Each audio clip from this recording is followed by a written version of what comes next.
Good morning.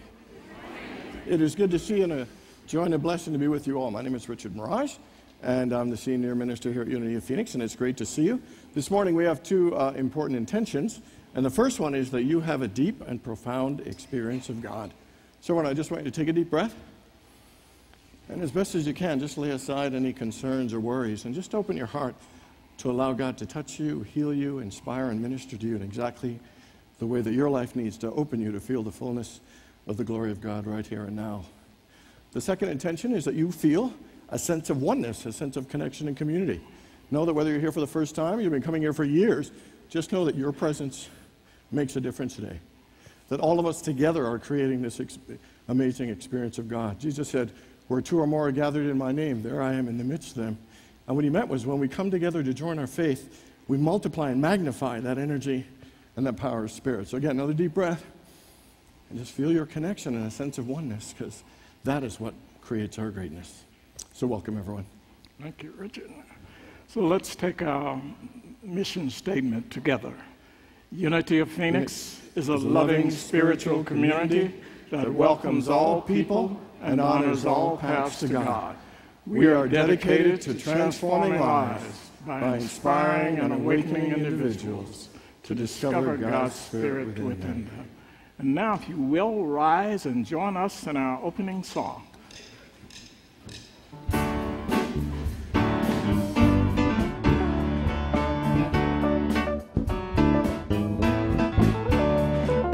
Swing wide the doors, the time is right. Swing wide the doors to let in the light. Bring in the dawn for humankind. Swing wide the doors of this heart of mine.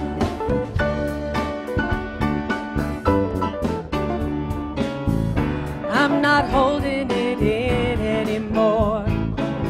I'm gonna shout it out loud. I understand now what I'm here for and what this life is about. It's about love, it's about laughter, it's about comfort and smiles. It's about love, it's about kindness, it's about hearts open wide. It's about love, it's about passion, it's about taking a chance. It's about love, it's about service, it's about lending a hand, about lending a hand. Swing wide the doors, the time is right. Swing wide the doors to let in the light. Bring in the dawn for humankind. Swing wide the doors of this heart of mine.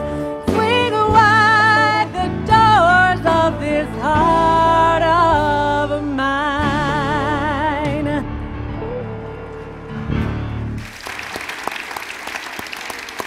And now in a spirit of community, reach out and greet those around you with a warm handshake or a hug.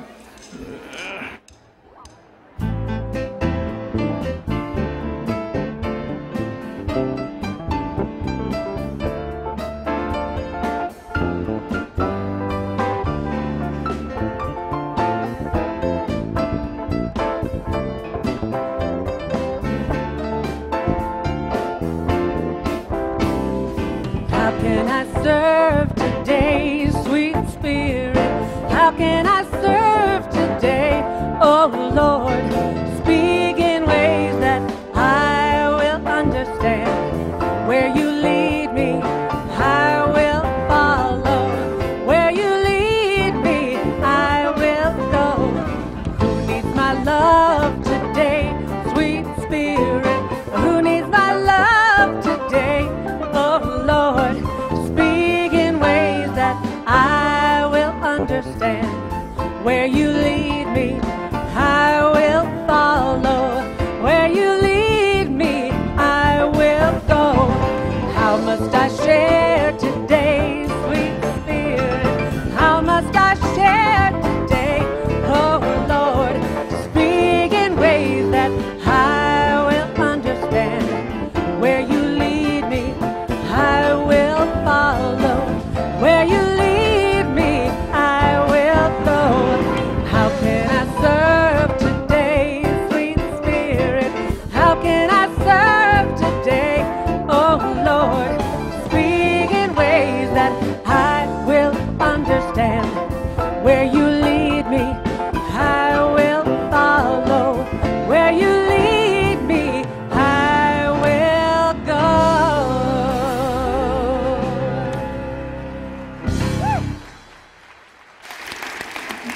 Please be seated.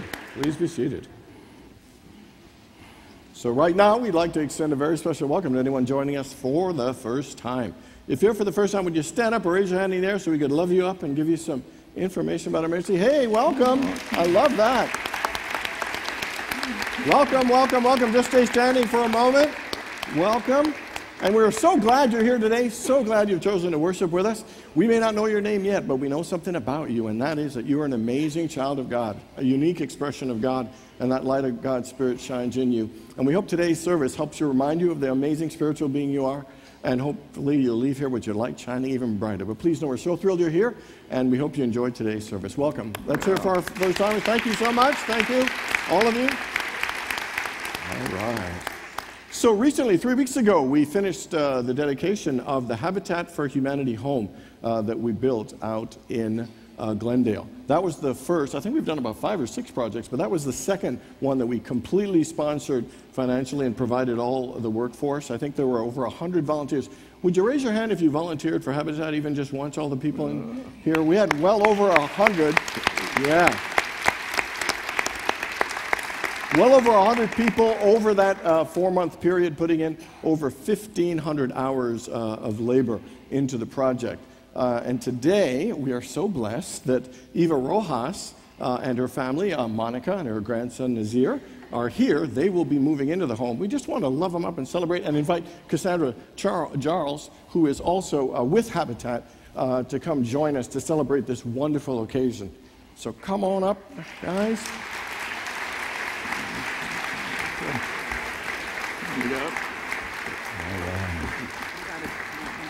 So cool. Let me first just tell you a little bit about Eva. Eva actually has been working for Habitat for 5 years. She has been working as the family services assistant, and she's the one who's been processing and guiding and screening people through the application process to be a recipient, and now she's a recipient.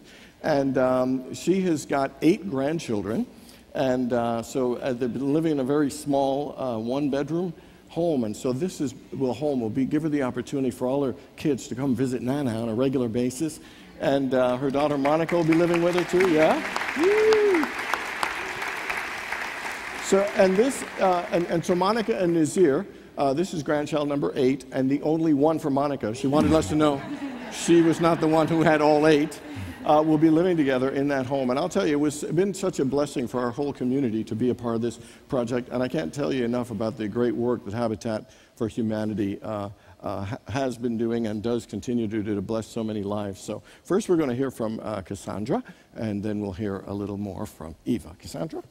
Well, we are so grateful to be here this morning and so thankful for the opportunity to come and visit all of you. I talked to Reverend Maraj before I came out here and said, what do you want us to talk about? And he said, whatever you want. And usually I talk about the qualifications of our Habitat homeowners, because we don't give away our homes, they purchase their homes. But for this congregation, I've seen really a transformation that I want to touch on. We talk about how Habitat transforms lives and community transforms lives. Well, I've seen Eva here this morning, and just all the people that have come to talk to her, she truly has created lifelong relationships. And I think that's a testament to this community here. You guys have embraced her, have embraced Habitat. And it is a humbling experience for us to see complete strangers come and come out family. And I have seen that probably the strongest here at this congregation. And, yeah. Thank you. And I think it's so easy for us to talk about giving and never do it. But this congregation gives. You absolutely give. And we want to say thank you to you for doing that. And we're so thankful for the partnership, and we're so thrilled for the continuing partnership. We look forward to the future with you, and thank you for being our family and for allowing us to be yours. Right. But with that, I'm going to have Eva talk, because you're really wanting to hear from her. So All right. Good morning, everyone.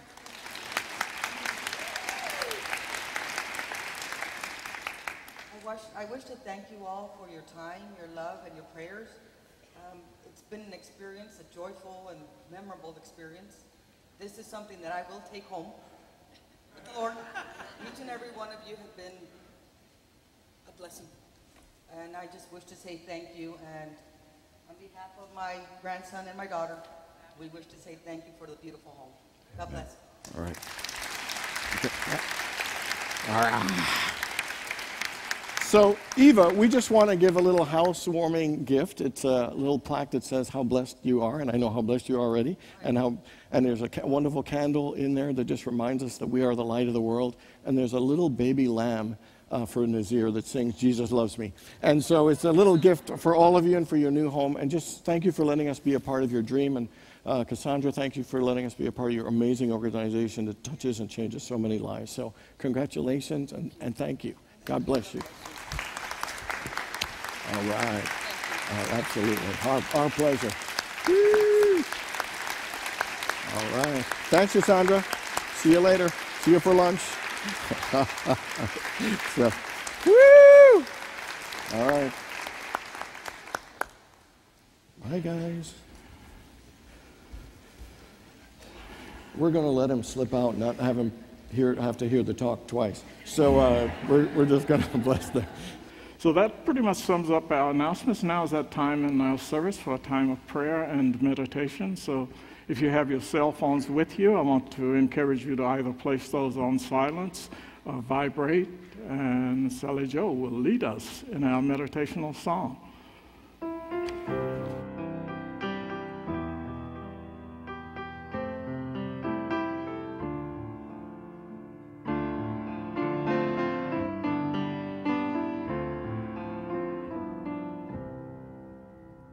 Surely the presence of the Lord is in this place. I can feel God's mighty power and God's grace. I can feel the brush of angels' wings.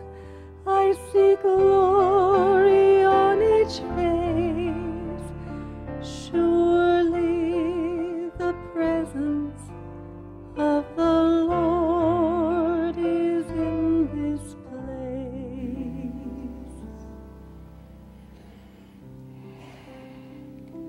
So I invite you to get comfortable in your seat,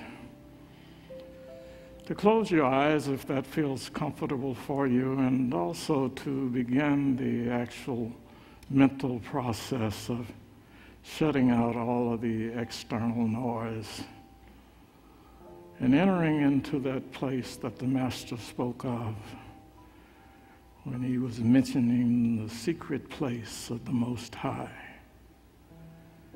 that inner closet, that inner realm where there is only you and God.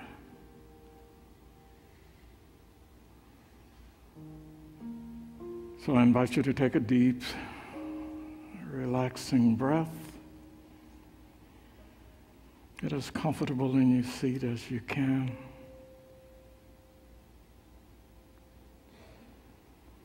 For the next few moments, just relax.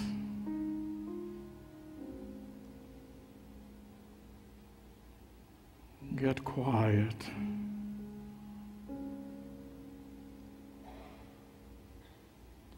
And use that incredible gift of mind that you've been gifted with.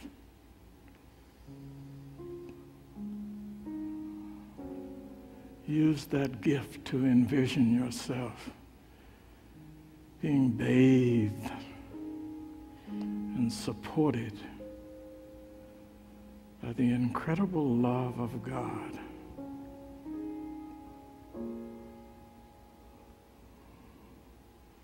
And allow that love to speak to you in your inner heart, to bring you appreciation for all the bounty and all the blessings in your life.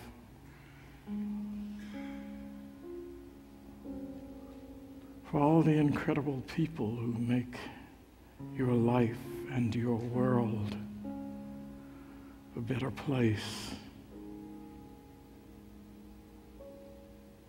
And in turn, makes all of our world a better place.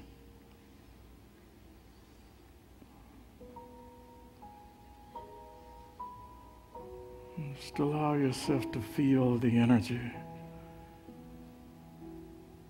that is generated when we all come together with like mind.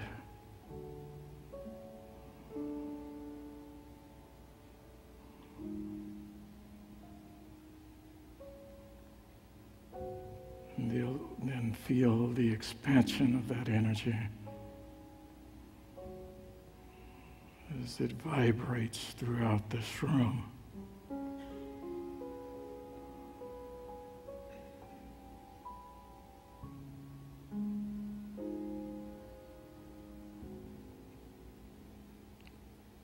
So one more deep, refreshing breath. And for the next few moments, just be still and quiet.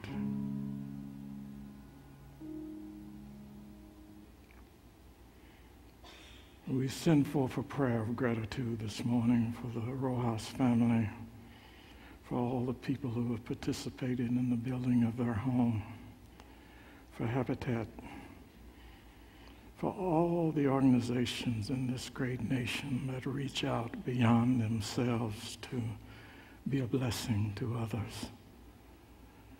And we are reminded that we each have contributions to make in our own way to make a world a better place for all. And we carry forth that message in everything that we do and say and are. We give thanks for all the blessings in our personal lives and in the lives of all others. And in our mind's eye, we see the world continually becoming a better place to live and a better place to be. And for that, may we be ever so grateful. And so it is. And amen.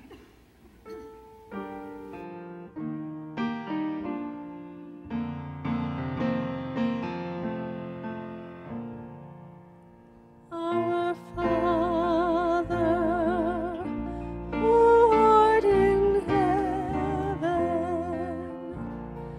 hallowed be thy name. Thy kingdom come,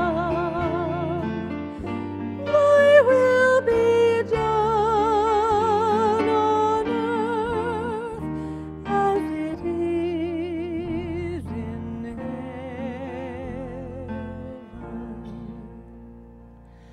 Give us this day our daily bread, and forgive us our debts as we forgive our debtors. And leave us not in temptation, but deliver us from evil. For thine is the kingdom and the power and the glory forever.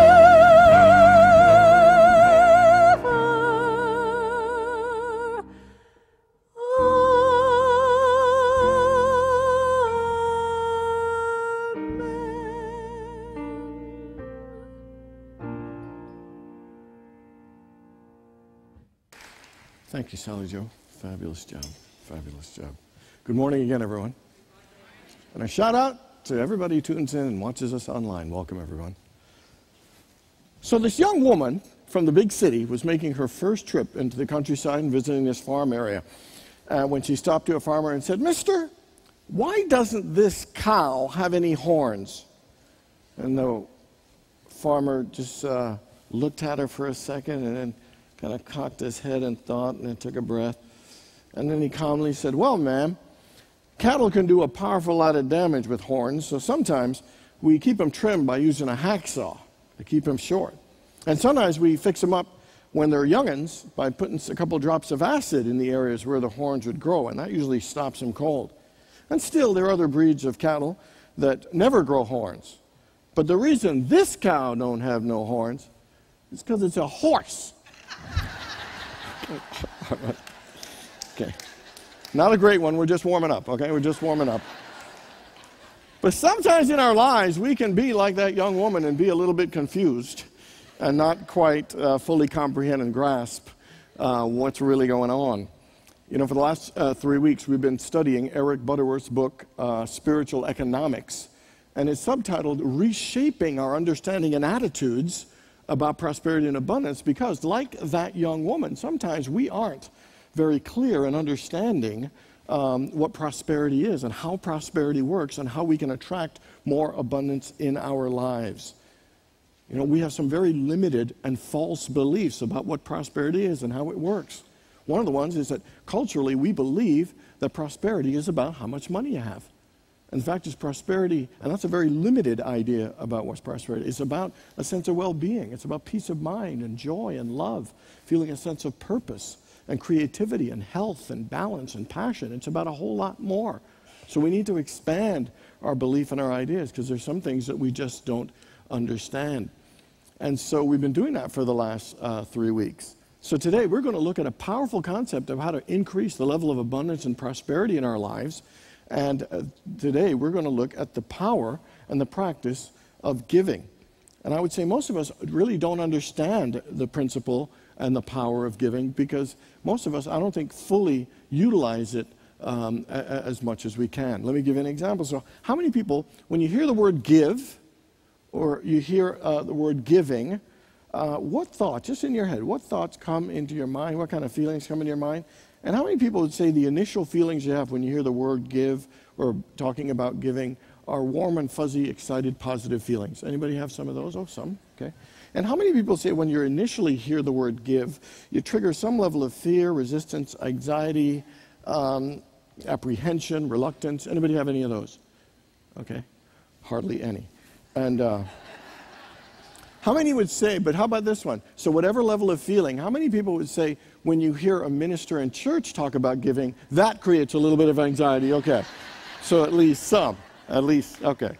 So a little bit of honesty here. Now it's covered. Kind of reminds me of this Sunday preacher. This one's going to make up for the first one, I hope.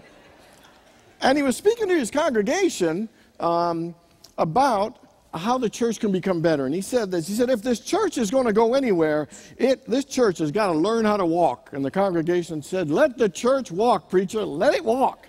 And the guy was encouraged by this. And so the minister went a little further. He said, after this church learns how to walk, it's got to learn how to run. Congregation said, let the church run, preacher. Let it run.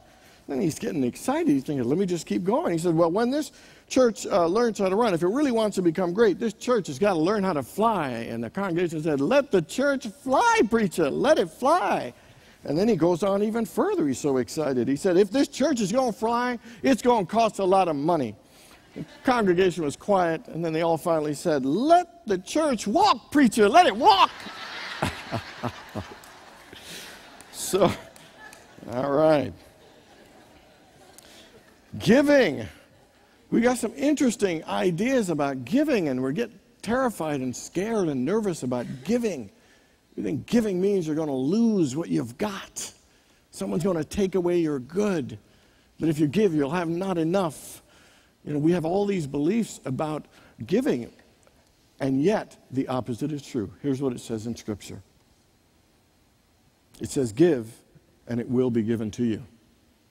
A good measure, pressed down, running together and overflowing, will be poured into your lap, for the measure you give will be the measure you receive. It is talking about a law that as you give, so too shall you receive. That giving is a thing that activates you increasing more good and getting more good in your life. And interestingly, the opposite would be the true. As you give, so too shall you receive. And as you do not give, so too shall you not receive.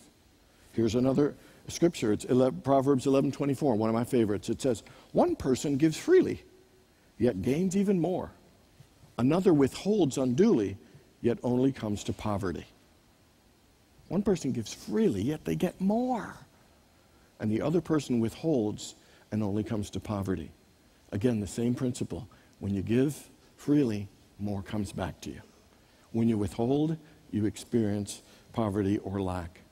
And here's the final one, 2 Corinthians. Whosoever sows sparingly will reap sparingly. and whosoever sows generously will reap generously. Each of you should give what you have decided to give in your heart, not reluctantly or under compulsion, because God loves a cheerful giver.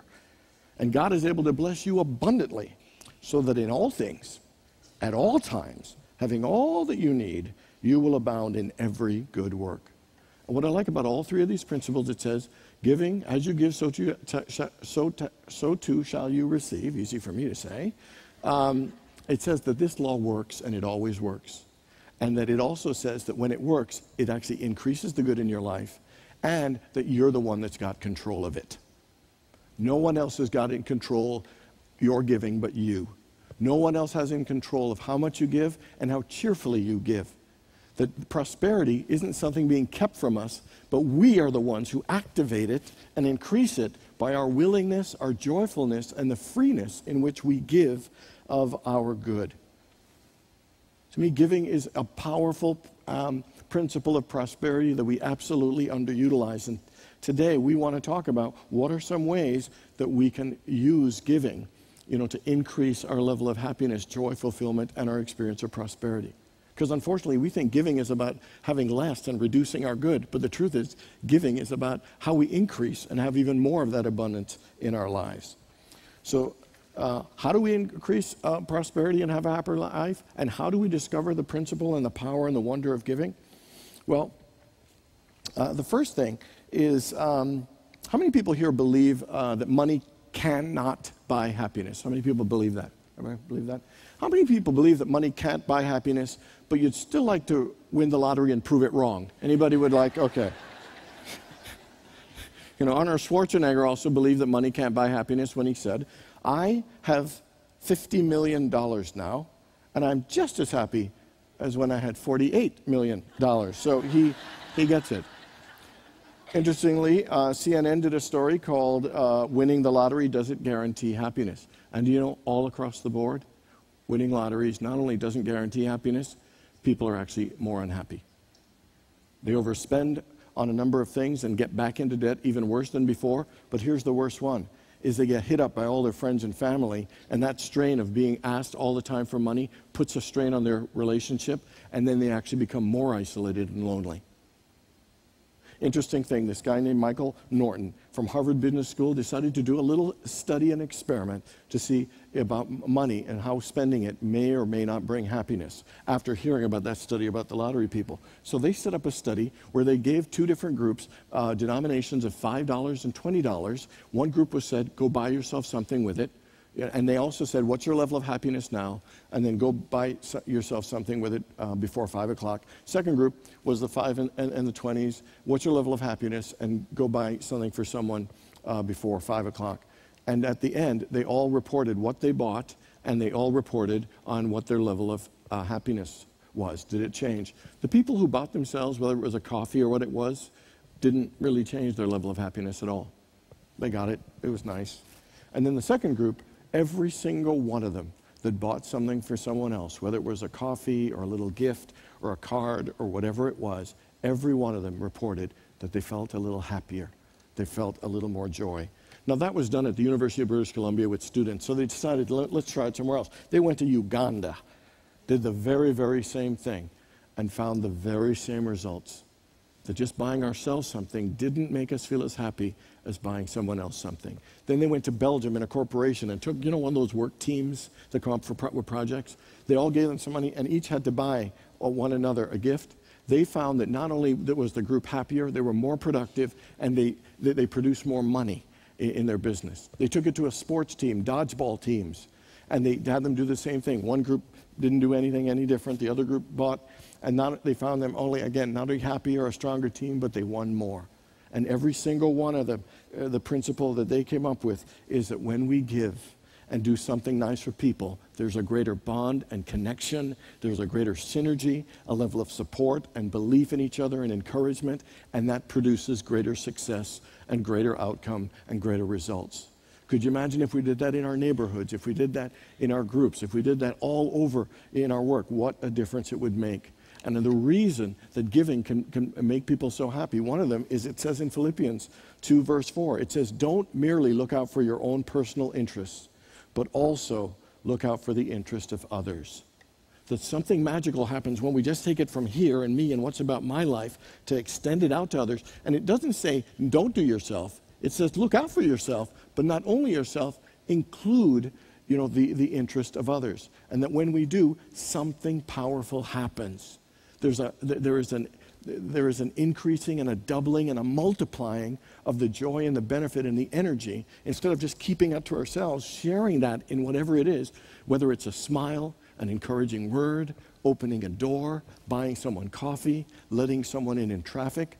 We have a member of our staff, he and his wife do a thing called blessing bags. They put in a little plastic bag, a bottle of water, a granola bar, and some peanuts. And when they see any homeless anywhere, they always give them a little blessing bag. It makes me feel good just hearing them do that. Whether it's picking up trash or doing something for the environment or working with babies or with animal shelters, that every single time they report that the blood pressure goes down, that levels of stress go down, social connection, levels of joy and fulfillment. Amazing things happen when we are willing to give and think about the interests of other people. I mean, just that song we sang, how can I serve today, O Lord? How can I serve? That in what way, that we take care of, our stuff, but in what way would we be willing to help in the interest of someone else, support them in being happier, more peaceful, and more joyful. Here's what Albert Schweitzer said. He said, I may not know your exact destiny, but one thing I know about you and all of us is that the only ones among us who will ever truly be happy are those who have sought out and have found the joy of serving, giving, and helping others.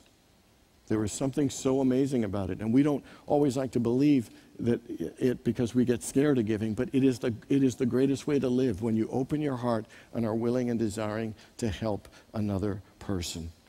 I truly believe that if we want to go even deeper, and it's not just helping other people, but I think it's how we help them. Khalil Gibran says, you give little when you give of your possessions, but it is when you give of yourself. That is when you really discover the joy of giving. How many people ever have done anything half-heartedly here? Anybody ever done anything half-heartedly? Anybody ever think reluctantly? Okay. Do you know that principle that it says you only get out what you put in? That's what Gibran's saying. Is you may do these actions of helping others, but it's how much of your heart and your spirit are you investing into it? How much are you investing into your work? How much are you investing into your relationship? How much are you investing into your workouts? How much are you investing, into yourself? How much are you investing into, because to me, it's about how much are you pouring yourself into your life. Too many times we're holding back. We're hoarding, we're afraid to let it all out. How deeply are you loving? How joyfully are you sharing? And the more we put into it, the more we'll get out. So I ask you, is there an area in your life right now where if you think about it, that you aren't fully giving as much of yourself? Because if you were to open your heart and pour more of your spirit into it, you will get more. The more joy you put in, the more joy you'll get out. The more creativity, the more passion. The more you put your soul into it, the more your soul will be fulfilled and excited. It absolutely makes a difference. One of the things I always think that's exciting about giving is if you think something's missing in your life, give it. You think people aren't appreciating you enough? Go appreciate other people. You think you aren't being valued and acknowledged? Go value. You think you don't have enough friends? Go be a good friend. Think you don't have enough success? Go help someone be successful.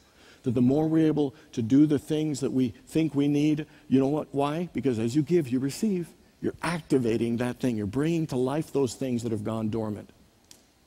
Many years ago, after my car accident, I wanted to be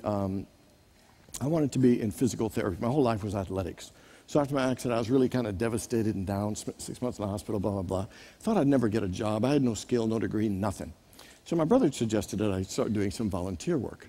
So I started volunteering. I became a literacy volunteer, teaching an adult to read. I served at the Canadian National Institute for the Blind. I worked in prisons, halfway houses. I volunteered and volunteered, thinking I got no skill, I got nothing, let me just go volunteer. Over that time, and I also joined Toastmasters, and I started speaking, and I started volunteering on the committee. I served on different boards, and over time, I would say that this lost guy, through volunteering and giving, I found myself. I found skills. I found abilities. I found so much. I found connections and support. And I literally built my life that seemed hopeless and negative and I'd never get a job to being able to find what I could do. Find a job. Now, this is the only job I can do. There's probably nothing I'm qualified for. But I found something.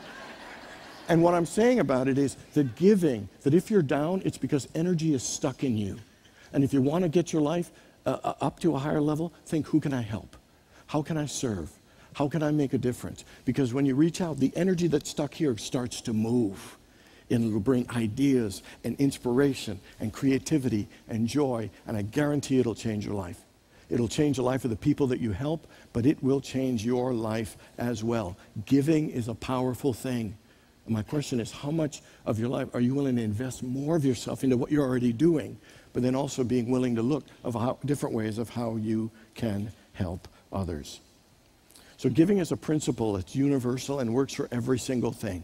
So started out, mentioned money. Let's go to money now.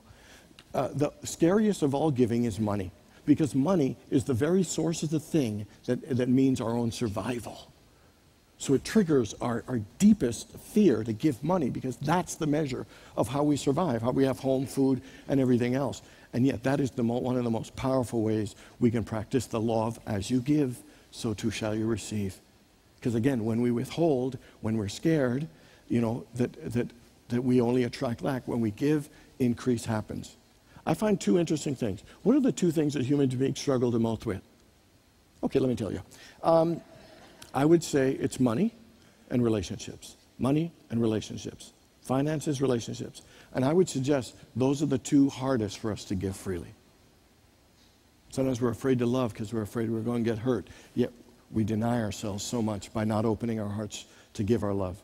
And second, it's finances. We struggle there. And that because similarly, as we give, so too shall we receive. That the areas we have the hardest time giving is the areas we have the hardest time experiencing a flow of abundance and goodness. So here's what it says in the book of Malachi.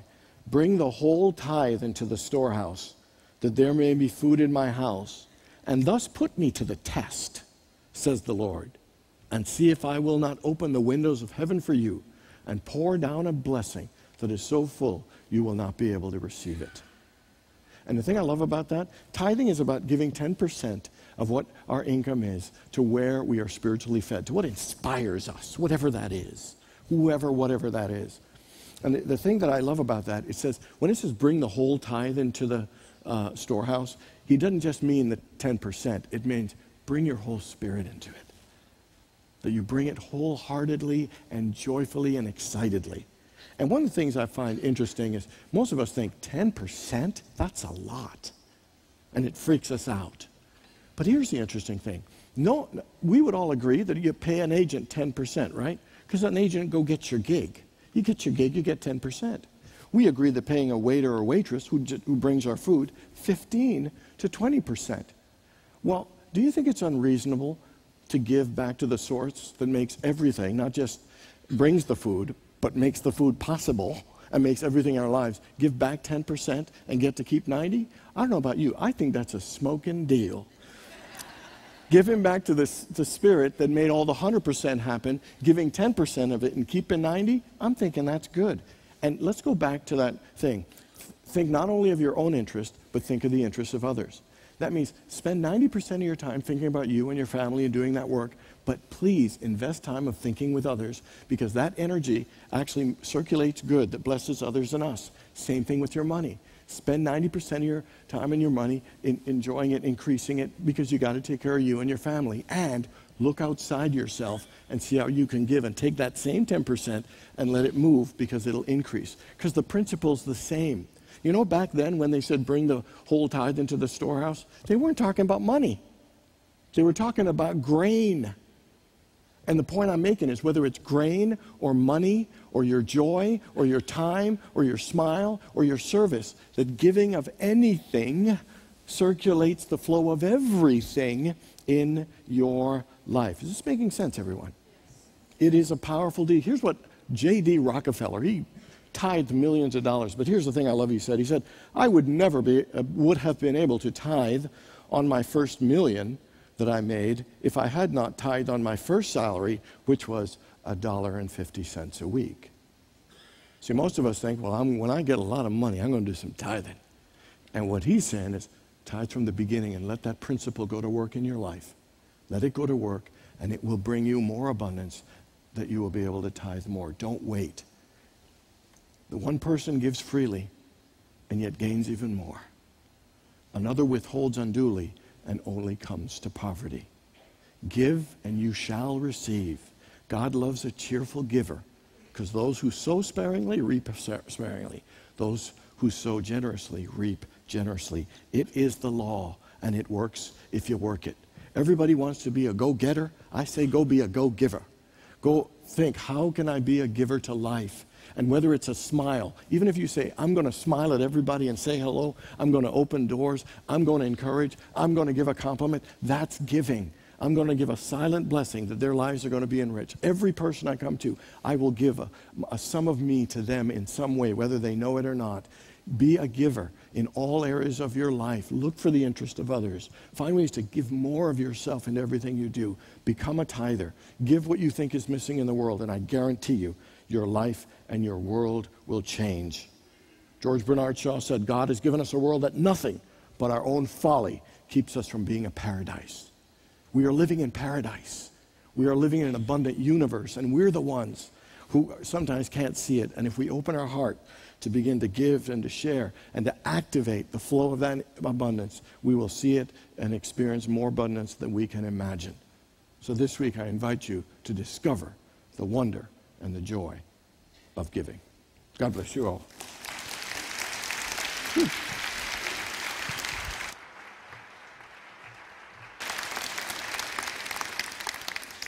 All right, so this is the end of the prosperity series. If you missed the other two, you can get it in the bookstore. It's a really cool little thing. Hope you enjoyed it. And let's just remember today about giving. You know, we sometimes underestimate the power of certain things, and giving, I think, is one of them. And I truly believe no matter how much success, how much money, much fame, how much achievement or accolades, that there is a level of depth of joy that can never be experienced in any other way than through the joy of actually giving. And whether you buy from the coffee for the person behind you in the Starbucks drive-through, or you smile or give a helping hand or do whatever, do it formally, you know, at a different organization for Habitat or Feeding the Homeless. Share some of you. Give some of your love, your light, and I guarantee you it'll bless others and increase more good in every area of your life. So right now, talk about giving and love. My favorite part, the kids are coming in. Let's sing them in with We Are Walking in the Light. We are walking in the light, in the light, in the light. We are walking in the light of God. In the light, in the light, in the light, in the light, in the light, in the light, in the light of God. We are walking in the joy, in the joy. You know it, in the joy. We are walking in the joy of God. In the joy, in the joy, in the joy, in the joy, in the joy, in the joy, in the joy of God. We are walking in the light, in the light, in the light. We are walking in the light of God. In the light, in the light, in the light, in the light, in the light, in the light, in the light of God. We are walking in the joy, in the joy, in the joy. We are walking in the joy of God. In the joy, in the joy, in the joy, in the joy, in the joy, in the joy, in the joy of God. All right, we welcome Reverend Tina and the kids. And Rev, what was happening today? Thank you, thank you. Well, we've had a lot going on today. Our uniteens were talking about God expressing within, and they just had some really wonderful ways of expressing and showing and figuring out where they were and doing that, and had a great time in there. And then our younger ones were learning about the virtue of gentleness. Anybody want to share what you learned today? Awesome. We learned a lot of things. All right. They learned a lot. Parker, that was very good. Joseph wants to say something. Joseph's got his hand up. Well, gentleness is when you, well, there's two different definitions. You can talk gently soothing voice, and you can be gentle, like by helping others and by taking care of others. Cool, Joseph. Woo-woo. Photos on hand. Here comes a microphone for you. We were learning about the difference between like people and like robots. We were talking about Okay, that's, like what is the difference? people have souls and robots don't. Oh, okay. But humans just program them to have like answer your questions and stuff. Right. Okay. That sounds like an exciting class. The robot and human class. All right, one more. Here we go.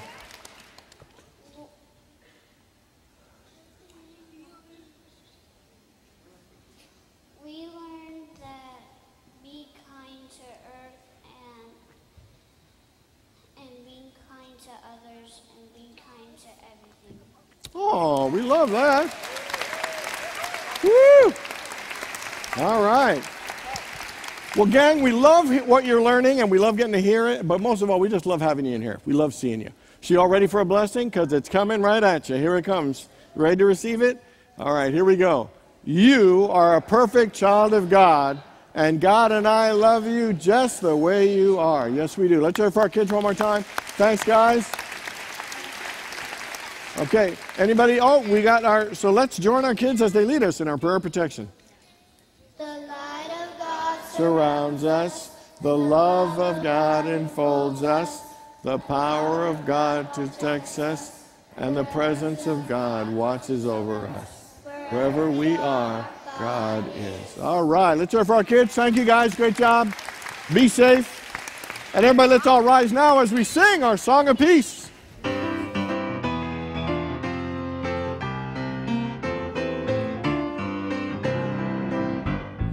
Let there be peace on earth, and let it begin with me. Let there be peace on earth, the peace that was meant to be, with God as creator, and we all are we. Let us walk with each other in perfect harmony. Let peace begin with me. Let this be the moment now. With every step I take, let this be my joyous vow. To take each moment and live each moment in peace eternally. Let there be peace on earth, and let it begin with me. God bless you, everybody. Good day and a wonderful week.